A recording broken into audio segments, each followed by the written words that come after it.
Welcome, welcome, welcome to what we still can call, fellas, the 3DownNation podcast. I'm Justin Dunk, joined by John Hodge and JC Abbott. This is a pseudo emergency 3Down podcast because the league has just unveiled a number of key changes to the game. Credit the CFL for stirring up a whole bunch of discussion on an NFL Sunday in the fall in Canada and perhaps, dare I say, the United States and maybe a little bit across the world. We'll get into the exact details, fellas, as we get going here. But off the top, let's get some initial first blush reactions. John Hodge, start with you.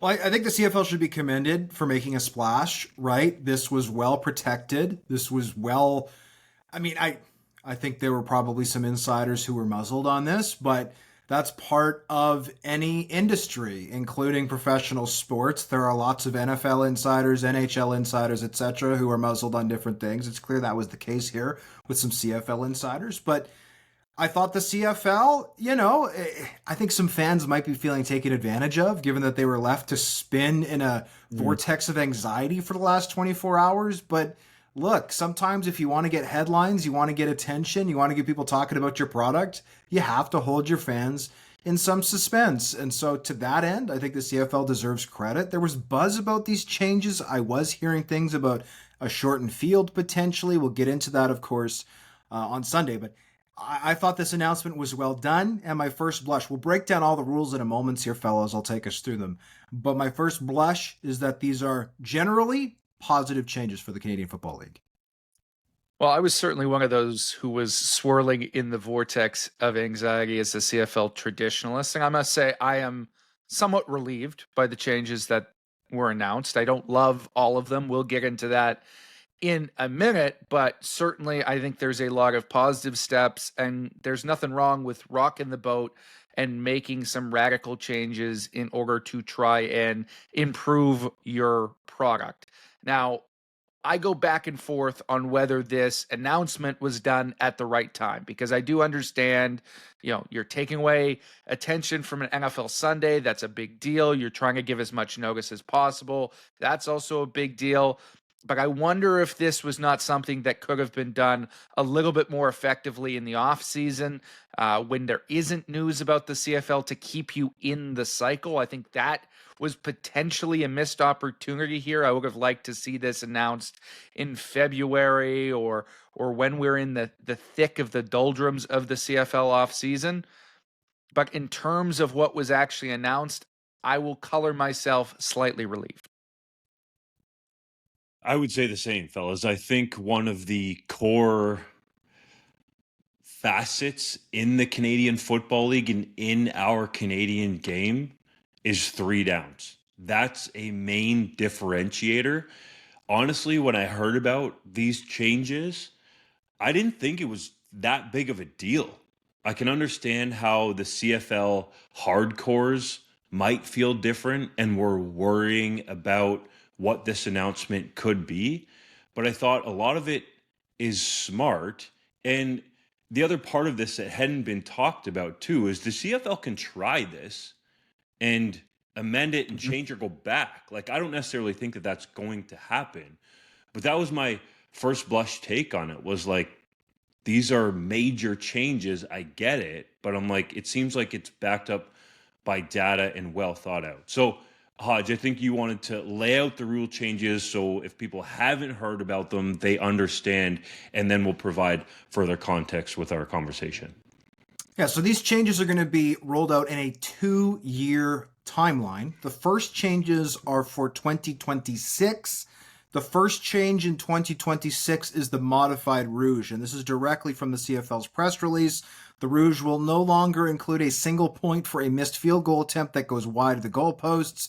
A point will also not be awarded when a punt or kickoff sails through or rolls out the back or sides of an end zone without being touched by a returner. If a punt, field goal, or kickoff settles in the end zone and the returner fails to take it out or takes a knee, a single point will still be awarded. The change eliminates the possibility that games are decided by a missed field goal, punt, or kickoff through the end zone, which is something that we saw. The league feels that this will encourage more aggressive play calling on third downs, given the threat of the return game or the possibility of yielding favored field position on the ensuing drive. JC, we'll go to you first. Your thoughts on the new modified rouge, the nouge, if you will.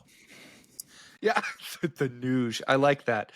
I don't hate it, right? I am a traditionalist when it comes to the rouge. I never had a problem with a point for a missed field goal. I always felt it was fundamentally misunderstood by its credits. It was a reward for field position, not a reward for failure. But ultimately, every time it came up, it was a black eye on the league. It did create negative discussion. And I think the league is smart to move away from it here while still including the rouge as part of the game. At the end of the day, the intention of the rule when it was first conceived way back in the day was always to reward somebody being tackled in the end zone. I think that keeps the spirit of the rule here well, taking off some of the bad publicity the league gets on occasion. So I can happily accept this particular change. I do like the rouge idea because you're not giving a failure point, as some people would say, and that it's an active play in the football game. And, Stuart Johnston told me exclusively in a one-on-one sit down that you can hear on the exact same channel, however you're listening to this current podcast, that he hadn't considered the gambling angle to this, but I think it could potentially entice more action on the games because you have a little bit more of a predictable scoring. You still have the rouge, but I think you have to earn it instead of kicking a potential game-winning field goal just straight out the back of the end zone for a rouge, or perhaps lining up in a punt formation and kicking it out the side or the back of the end zone. That was something that was unique to our game, but there were people on both sides of the fence, and I can understand now how you're actually awarding that point for an active play and a play made, unless, of course, the returner is deciding to give up the single point for field position. So that's a decision in game management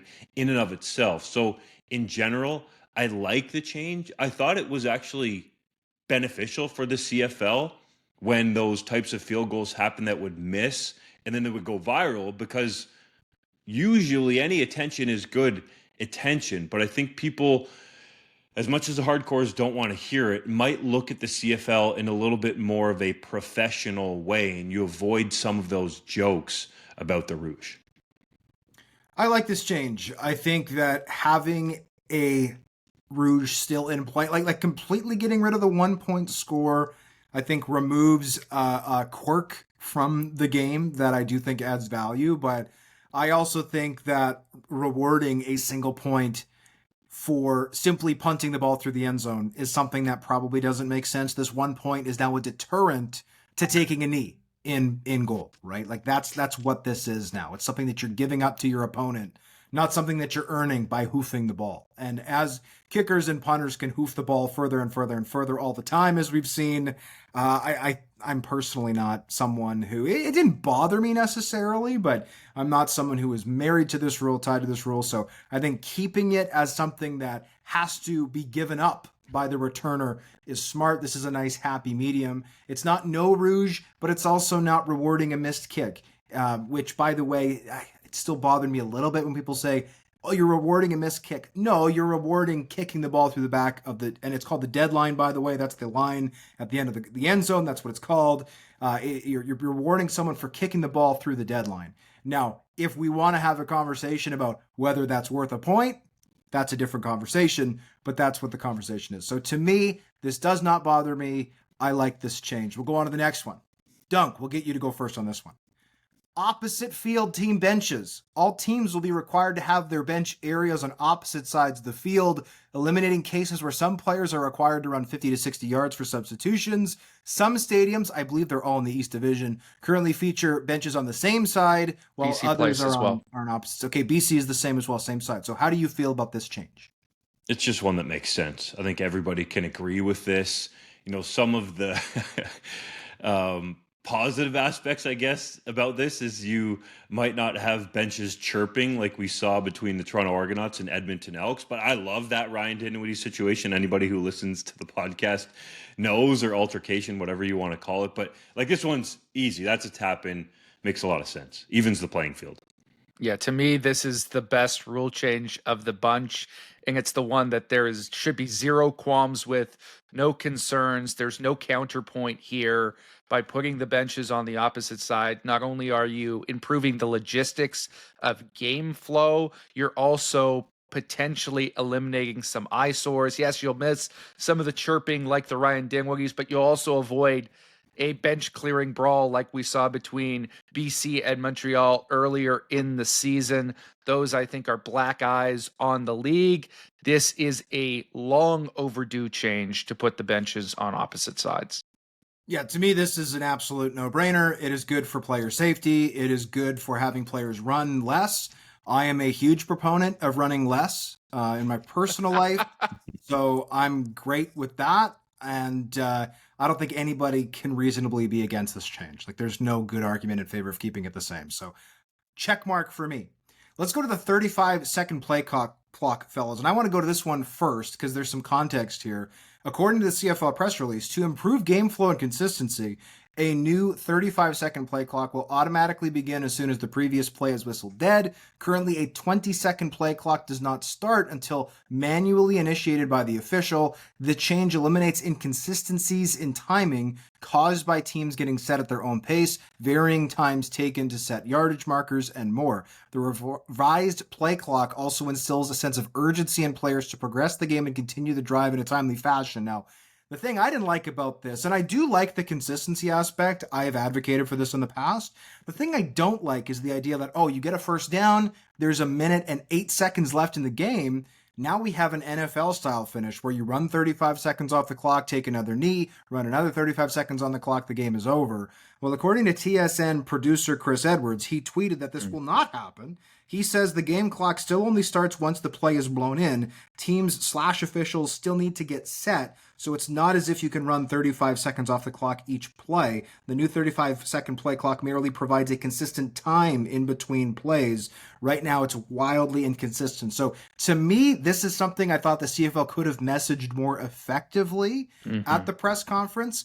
Okay, there's a 35-second clock. I'm open to that. I think having more consistency, having more urgency, right? Less time between plays, I think is a good thing. Everybody likes fast. Everybody likes exciting. But I could have used more details on this. So it sounds like we're going to need to do our jobs as reporters and talk to the league about this and get this figured out. We'll go to JC next.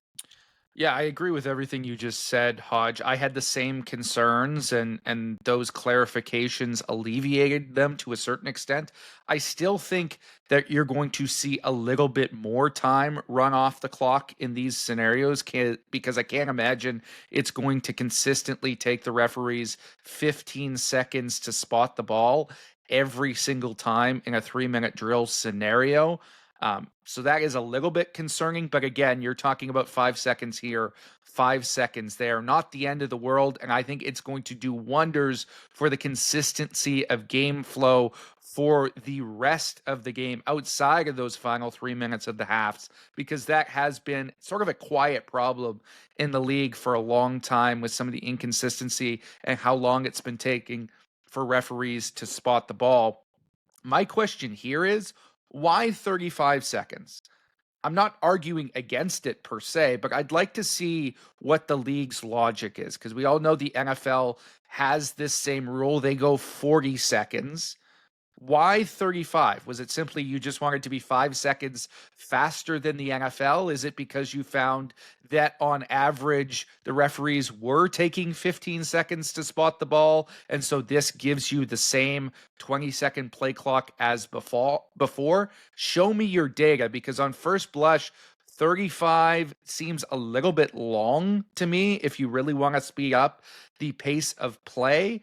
And if it's not, I'd like to see what those metrics are that made you choose this exact number, because it appears fairly arbitrary at this point.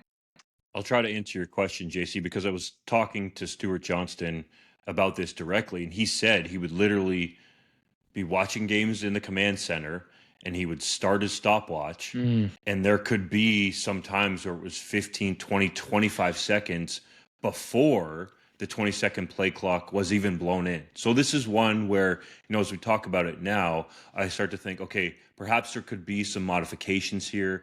Perhaps it could be delivered in a more direct way as to what's going to happen. So I think that's how they got to the 35 number. They said, okay, this is on average the time range that it's been taking us to actually spot the football, between 15 and 20 seconds, sometimes more. To your point, JC, the sort of hidden problem. So let's try out 35 from exactly when the play's dead and see how that works for everybody. I do wonder, coaches are going to try to use every nook and cranny of the rule book. So if this could lead to the last 3 minutes looking differently, which is why we'll have to dive into the details. But I think there is data behind not just this decision with the 35-second play clock, if you will, but behind all these decisions. Yeah, and to be fair, I'm not saying there isn't data. I would just like to see it. Like, if you have that number on how long on average it's taking to spot the ball, I'd like to see that shared, because I think that's important justification for the rule, and maybe something we'll have to tweak along the way. But it's something that we've talked about both on the podcast before and in our 3DownNation group chat, just how long it's taken, something that had to be addressed. I just want to make sure it's addressed in the right way and that all the data is backing it up. Let's go to the 2027 changes, fellas. These are coming in for the 2027 season. So that's like what? I'm not doing math well off the top of my head. 19 months from now, 20 months from now? I guess we'll wait and see. First one is that the goalposts are being moved to the back of the end zones. The CFL says this is to allow offenses to target the middle of the end zone and to make settling for field goals less attractive. Goalposts will be moved to the back of the end zones. The shift removes an obstruction that impacts the middle third of the end zone, helping to drive more of football's most exciting play, touchdowns. The change also benefits teams pinned deep in their own territory, allowing offenses previously limited by the goalpost to expand their playbooks, as well as enabling punters to more freely from their own end zone punt without interference. The league also says that moving the goalpost removes an obstruction in the field of play, heightening player safety while offering more direct sightlines to big plays in the end zone for fans in stadium and are on broadcast. And speaking of that data, we don't know how the league came by this data, but they believe this will result in 10% more end zone completions and 60 more touchdowns per season. That's almost a touchdown a game. To me, that's the league saying, yeah, almost every game, we're going to turn a field goal into a touchdown with this rule. I'm skeptical about that, but we'll start with Justin. What do you think of this change, moving the goalpost to the deadline? All right, everybody, get ready to drink, because as a former Canadian University quarterback, I love this idea, because for every time I can remember calling a play where we're like, okay, we can kind of use the goalpost as a pick, there's like 1,000 other times where you're thinking in your mind, like, hey, I got to throw through this thing, around this thing, beside this big impediment. And I think that this could actually lead to more scoring plays and more entertaining scoring plays, which is what the league is after. So the data that the league collected, and I have it here, started at the start of the 2025 CFL season and went through Labor Day. So if you look at this data, between 0 to 10 yards deep in the end zone, on the left-hand side of the field, 23 of 46 passes were completed for touchdowns. That's 50%. On the right-hand side of the field, almost the exact same numbers, 27 of 45. But in the middle, from 0 to 10 yards deep in the end zone, it was 6 of 19. So less than half the amount of passes that were attempted to the left or to the right even get attempted in that middle part, 0 to 10 yards inside the end zone, and the completion rate is well less than 50%. Then you go a little bit deeper, 10 to 15 yards in the end zone in the middle. 3 of 10 passes were completed, whereas on the outside on the left, it was over 50%, 8 of 13. Outside on the right, 10 to 15 yards deep in the end zone, 5 of 12. So when you get to the back of the end zone, 15 to 20, it kind of evens out there. It's a little bit different, but you're still worried about hitting the goalpost. And then from a player safety perspective, like, to me, this just makes sense. You have some people talk about, well, it's pretty rare for somebody to run into the goalpost. But let me tell you, be a receiver or a DB covering a route that is coming near that goalpost, and then come talk to me. I'm not saying that you have to have played the game to have an opinion, but this is definitely a player safety feature. And I think this is one of the main reasons why the league believes they can convert a field goal into a touchdown, at least one, as Hodge alluded to, every single game. So I think it makes sense to at least give this a shot. And for me, fellas, I think this could lead to less backup quarterbacks, potentially, depending on the offensive coordinators and how they attack, leading the league in rushing touchdowns. Like, we'd like to see the days of old where quarterbacks are throwing for 40, 50 touchdowns in a season again. And I think with the uprights out of the way, that could open up the offensive playbook. Yeah, this is another rule that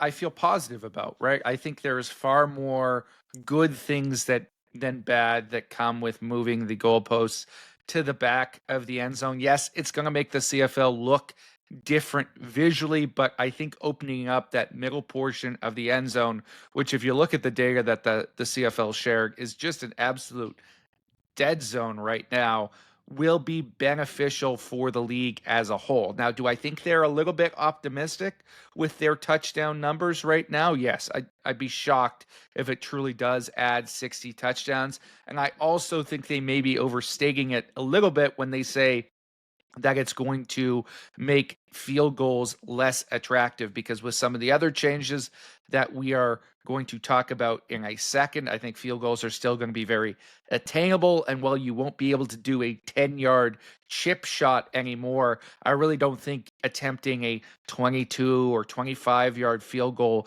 is going to discourage anyone from attempting a kick in this day and age. I don't think it makes you that much more aggressive. Now, the flip side that does need to be discussed is this essentially kills the missed field goal return, right? It's not impossible if a kick comes up short, but if anyone is at least getting the distance, if it's wide right, wide left, whatever it may be, you are no longer going to get those exciting return plays. I think that's a reasonable trade-off if it's really going to add as many offensive touchdowns as they say it is, because how many missed field goal return touchdowns are we really getting in a year? 3, 4, maybe 5? Those are probably among the top 20 most exciting plays of the season, but they are a minute amount of plays. So I think that's a reasonable trade-off. I'll be sad to see those plays go, but I will be happy to see a whole new portion of the field opened up to opportunities. I also imagine that the CFL, knowing these announcements were coming out, were very upset to see Trey Vavel have 2 amazing CFL returns this weekend, going, no, stop. That's too exciting. Please stop. No, we're killing this thing. Don't make it good. So I'd imagine those reactions were happening behind closed doors on Saturday.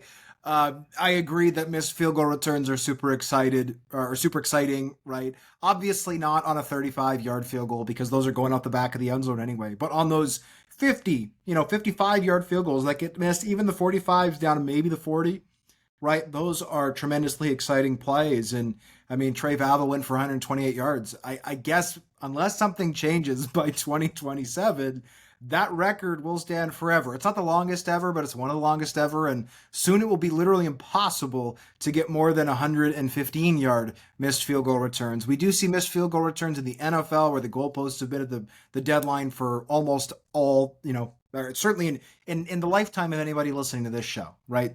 Nobody, I don't think, remembers the NFL having the uprights in the middle of the end zone, or the middle of the goal line. But I do think that the trade-off here is worth it. Like, the first time an offense is at the 15-yard line and the quarterback throws a 25-yard post and the receiver can actually run it, knowing that they're not about to get clobbered by an inanimate object, and the quarterback can throw it knowing that they're not going to doink the ball off of the post, I think that's going to be a great thing. So there is give and take with this one. I don't love the change, but I certainly don't hate the change. We should also hopefully still get lots of good returns. Remember, there's a lot of chatter about, they're going to adopt the NFL kickoff, the XFL. That didn't happen. So we still are going to get all the punt returns, all the kickoff returns, the missed field goal returns, which, yes, they're very exciting. I'm not denying that. I will miss a lot of them, but we are still getting good returns. Special teams is still going to be a big part of the game. The Saskatchewan Roughriders have to be the happiest fan base about this rule, right? Because The it 2019 means, West Final? well, not just that, but if this had existed back in the day, no 13th man game, right? They're not sending somebody back there as the deep returner, probably. They maybe still would have 13 guys at the line of scrimmage, but I see what you're saying, and that upright will always be the MVP for Winnipeg of that 2019 West Final. Let's go to the last one, guys. We'll get Justin to go off the top on this one, and this ties in a little bit with the goal line rule, or I should say the upright rule going back to the deadline. As of 2027, the CFL will have a 100-yard field with 15-yard end zones. Currently, the field is 110 yards long with 20-yard end zones. We're going to 100 plus 15. So the field is going from 150 in total to 130. How do you feel about this? Death to the 55-yard line, which I think was one of those key touch points in the Canadian Football League. And I can understand, the hardcores and any CFL fan taking that in some type of way. Although when you think about moving the goalpost to the back of the end zone, and really the whole goal with these changes is to have more touchdowns, less field goals, and higher entertainment value. Sorry for the little fire test that's going on back here, but we'll push through it. Then I think that it makes sense. It's going to feel weird to not have a 55-yard line because that was one of the differentiators on the field from a CFL field versus an NFL or NCAA field. But I think if you're going to put the goalposts or the uprights at the back of the end zone, that this makes some sense. But this is one of the ones that, I do have a little bit of time to go through in terms of digesting to get used to it. I think, Justin, you can mute yourself while JC talks. And at this point, I'll remind everybody the importance of fire safety. Please check your batteries and your smoke detectors. We want everybody to be at their safest, whether they are big fans of the Canadian Football League's 55-yard line or not. Well, this may shock some people because I have framed myself as such a CFL traditionalist, but this is really the only rule change that I have a significant issue with here. And it doesn't have anything to do with the end zones. I think 15-yard end zones are fine. We already have some shortened or amended end zones in stadiums across the country. BMO Field is 18 yards, I believe. Montreal has those crop corners to the end zone. That's not the end of the world. I'm fine with that particular change to bring consistency. But when you're a league that's trying to differentiate yourself and you have so few touch points, I think losing any one of them hurts your identity to a certain extent. And the 55-yard line and that 110-yard field, that was one for the CFL, right? That is a significant portion of CFL identity that you are erasing here. Now, I understand the logic behind the move. If you're going to move the goalposts, you don't want to make field goals unattainable because then you'll see scoring decrease instead of increase. So you shorten the field in order to make sure that you're still getting that same level of scoring. I understand it from a rational standpoint, but the 55-yard line is something that I would have clung onto dearly because, frankly, I don't think shortening the field is going to have much of an positive impact otherwise in any other way, right? Now, the one potential element here that I'm sure you'll get into, Hodge, is it does make the CFL more accessible to other venues in other countries, right? They won't have the same problem of fitting that extra large field into their stadium, and you can potentially take this show on the road. But until I see real evidence that the CFL has a legitimate plan to do that and that the model works and functions on a number of different levels, I would have held off on making this particular change. I like this change to the end zones. I think getting uniformity across the league is good. It's ridiculous that Toronto has a little bit of artificial turf near its grass. That's silly. I also think that having the clip corners in Montreal is silly. I think having something that fits makes sense, and I think having potential party areas or beer gardens filling up some of the space. I know some people have said, well, this is ridiculous. Now the fans are further from the action. Well, the fans are the exact same distance from the field itself. Yes, touchdowns will no longer potentially be able to happen right at the back of that 20-yard end zone, but the fans are still just as close to the action for 99% of the game when it's not happening right at the back of the end zone. And I'm also sure players are going to continue to run through the end zone and celebrate with fans and jump up on stuff. So that to me is not a concern. I would have not liked 10-yard end zones. 10-yard end zones are not long enough to run real routes. I think that is something that hampers the NFL and the entertainment of 4-down football. So the end zones I like. The 100 yards, admittedly, I don't like. I agree with JC. I like 110 yards. The CFL was pretty clear in its messaging. They're doing this just to get offenses 10 yards closer to scoring. And look, I appreciate they want touchdowns. I think everybody wants touchdowns. People would much rather sit through a game that's 42-35 instead of 18-15, right? If you can give me 6 touchdowns versus 5 instead of 6 field goals versus 5, I think everybody likes that. But I do like the 110, and I do suspect, JC, that you're bang on. There are lots of international soccer venues. There are 4-down football venues that simply cannot accommodate a 110-yard field, even with 15-yard end zones. And if the CFL in the future, I'm not saying this is going to happen in the next couple of years, but if their goal is to potentially play preseason games internationally and try to take advantage of that market, or dare I say, even put an expansion franchise in the United States at some point, that was a major concern. How do you fit the CFL's field? Well, by going to a 100-yard field with 2 15-yard end zones, it would not surprise me if that's part of the conversation behind the scenes. I'm not reporting as a fact that it is. I'm going to get a chance to talk to Wade Miller, president of the Blue Bombers, about that later today. But right now, that is speculation on my end, some international angle. We know that football is becoming a more international game through flag football. Wouldn't surprise me if that was part of the motivation for the CFL to go from 110 to 100. The one last element that I think we should discuss here in terms of some of those dimension changes is what impact it's going to have on the rest of the football infrastructure in Canada. Because I think that's part of the reason why the CFL wanted to get ahead of this by a year and a half to get that news out there so everyone can prepare. But unless there are changes coming to U Sports and minor football levels, which I can't imagine there are because there's a lot of venues that don't have CFL teams associated with them, and there are costs associated with changing the dimensions and where the goalposts are going to be placed, then there's going to be some logistical hurdles at places that host both a U Sports team and a CFL team, right? Places like Princess Auto Stadium, places like McMahon Stadium, places like Percival Molson Stadium. All of those venues also have a corresponding U Sports team.